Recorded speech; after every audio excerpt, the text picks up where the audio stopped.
Likas sa ating mga Pilipino ang mahilig kumanta. Nananalo pa nga tayo sa mga singing contest abroad, di ba? Minsan yung mga nararamdaman natin sa kanta natin inilalabas. Ang gospel natin ngayon is a song from the heart of Mary. Merong galak. This is the joy of Mary expressed in her Magnificat.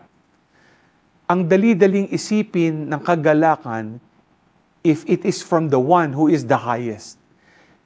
Pinapakita lang sa atin ni Mary how to rejoice and exult in God for what He has done in her life.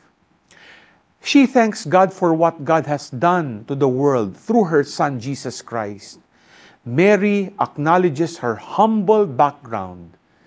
Kaya nga, ganun na lang yung joy ni Mary sa Magnificat. Sigurado ako, tayo rin ay may mga kwento ng pagpapala ng Diyos. At sa tuwing na ibabahagi natin ito, tayo ay masaya. At yung saya ay nagmumula sa greatness ni Lord.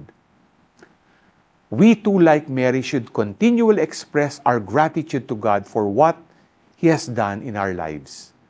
Let us imitate our Blessed Mother and ask her to intercede for us so that we too can see God's goodness in our lives and give thanks to God for it. G ka ba?